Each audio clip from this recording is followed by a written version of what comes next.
Foreign reserves हैं वो अपनी पीक पे हाईएस्ट रिकॉर्ड पे इस वक्त पहुंचे हुए हैं.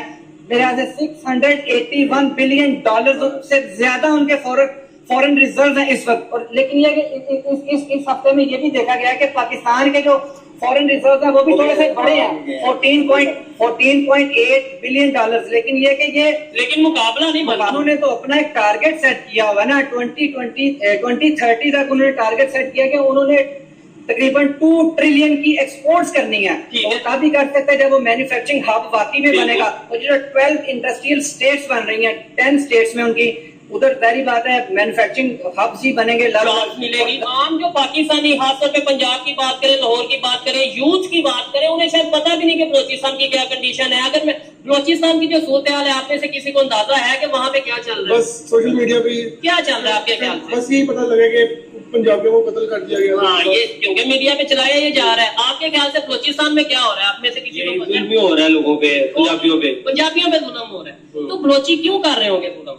कोई आइडिया नहीं इसका. उनके मिसिंग पर्संस का बहुत ज्यादा इशू अब से नहीं 10-20 साल से चलता आ रहा है. आप जब से शुरू कर लें, जब परवेज मुशर्रफ ने ऑपरेशन लॉन्च किया था, जनरल परवेज मुशर्रफ ने अकबर बुख्ती के खिलाफ, तो उनकी जान ली, उनको रॉकेट लॉन्चर से उड़ाया, पहाड़ों में उनको गार में उड़ा दिया. उसके बाद से उनमें गमो गुस्सा और नफरत पाई जा रही है, जिसको हम कहते हैं कि उस हमारा पाकिस्तान का मेन स्ट्रीम मीडिया का या गवर्नमेंट का ये स्टांस है कि उस गमो गुस्से को एक्सप्लॉइट कर रहा है, रॉ कर रही है एक्सप्लॉइट, अमेरिका एक्सप्लॉइट कर रही है. लेकिन मैं ये कह रहा हूँ कि आप उनका गमो गुस्सा इतने सालों से कायम ही क्यों रहने दे रहे हैं? आप उनका गमो गुस्सा खत्म क्यों नहीं कर रहे? महारंग बलोच का लिंक जोड़ा जाता है BLA के साथ, हालांकि उनकी अपनी एक अलग पार्टी है, बलोच जहदी मूवमेंट, इस तरह करके उनकी कोई पार्टी है.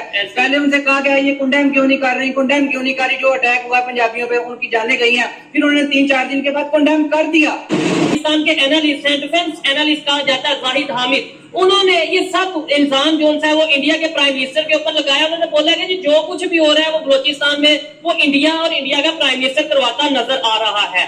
एक साइड पे स्टेटमेंट जाहिद हामिद की ये है, दूसरी साइड पे अगर हम इंडियन प्राइम मिनिस्टर को देखें तो आज ही वर्ल्ड लीडर्स फोरम पे उन्होंने ये स्टेटमेंट दी है. इंडियन प्राइम मिनिस्टर ने बोला कि भाई हमने मैन्युफैक्चरिंग हब बनाना है इंडिया को, हमने किसी जंग का हिस्सा नहीं बनना, हमने किसी भी कंफ्लिक्ट का हिस्सा नहीं बनना. पाकिस्तानी पब्लिक से खास तौर पे मेरे साथ मेरे अपने भाई आदिल भाई मौजूद हैं. लास्ट टाइम भी आपने इनकी बातें बड़ी पसंद की, आज भी इनकी ओपिनियन आप तक पहुंचाते हैं. खुरम भाई मौजूद हैं, इनसे भी बात करेंगे. अस्सलाम वालेकुम. अगर इंडिया को देखें वो आए दिन कोई ना कोई अचीवमेंट कर रहे हैं, आए दिन उनके लीडर्स की तरफ से, उनके प्राइम मिनिस्टर की तरफ से कोई ना कोई अचीवमेंट सामने आती है. दूसरी साइड पे हमारे एनालिस्ट ने ये कहा जी बलोचिस्तान में जो कुछ हो रहा है वो इंडिया करवा रहा है. क्या कहना चाहेंगे? और ये उन्होंने प्रॉपर ओपनली स्टेटमेंट दी है. आप सबसे पहले तो जो जाहिद हामिद हैं, जिन्होंने रेड बैरेट टोपी कहा जाता है, रेड बैरेट कहते हैं उस कैप को, आर्मी कैप होती है.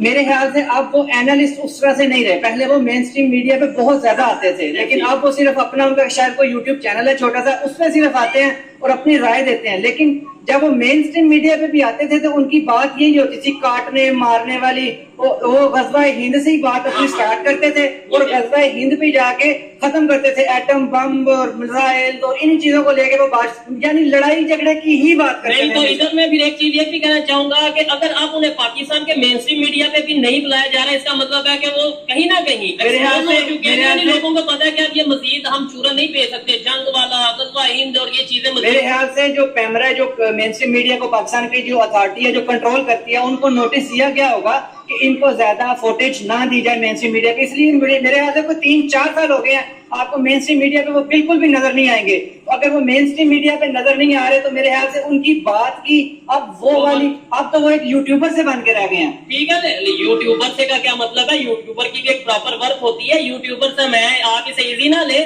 और दूसरे नंबर पे बेशक यूट्यूबर है, लेकिन मेरा कहने का ये मतलब है कि अगर आप उनके व्यूज जाके देखें, उनके फॉलोअर्स जाके देखें, तो पाकिस्तान की नहीं सुन रहे लोग. आदिल भाई, बल्कि खुरम भाई आपसे बात करेंगे, क्या वजह है कि हर चीज का इल्जाम, मतलब पाकिस्तान में कुछ भी हो अब तो ये मजाक सा बन गया कि बिजली अगर चली गई है, लाइट चली गई है जी इंडिया ने लाइट भेज दी, इवन पानी अगर आ गया, सैलाब आ गया तो जी इंडिया ने पानी छोड़ दिया. पाकिस्तान में कुछ भी हो, बलोचिस्तान में कुछ हो गया जी वो कुलभूषण यादव याद है ना, कुलभूषण यादव याद है ना. क्या वजह आज तक ना तो सजा दिलवाई कुलभूषण यादव को और ना ही कोई ऐसा हमने ये चीजें सामने लेके. क्या कहना चाहेंगे? دیکھیں جو میں ایز اے پاکستانی سوچتا ہوں جتنا میں چیزوں کو آبزرو کرتا ہوں ٹھیک ہے کہ ہم یہ بڑی غلط چیز ہے ہمارے اندر کہ ہمارے اندر یا ادر دوسری کنٹری کے اندر انڈیا کے اندر جو بھی پاکستان یا انڈیا میں جو بھی کوئی رہتا ہے اگر دوسرے کے اوپر الزام تراشی کرنا ہے ٹھیک ہے انٹرنیشنل لیول پہ یہ چیزیں ہوتی ہیں ٹھیک ہے انٹرنیشنل لیول پہ دیکھو مفادات کی جنگ ہے ٹھیک ہے جس کو آپ اچھے طریقے سے لے کے چلیں گے اس کے ساتھ آپ کے معاملات نارمل رہیں گے. اب ویری انفارچونیٹلی کچھ سالوں سے پاکستان کی اور انڈیا کی جو چیزیں ہیں نا بالکل بند ہو چکی ہیں ٹریڈ بند ہو گئی ہے ٹھیک ہے ڈائلاگ بند ہو گئی ایک دوسرے کے جو بینیفٹ ہوتے ہیں انٹرنیشنل لیول پہ بینیفٹ بھی ہوتے ہیں جو بینیفٹ ہوتے ہیں وہ کہہ لو کہ اس ٹائم بالکل بند ہو گئے ڈراپ ہو گئے ٹھیک ہے. اس کے بعد دیکھیں نا الزام تراشی کرنا اچھی چیز نہیں ہے. اگر جہاں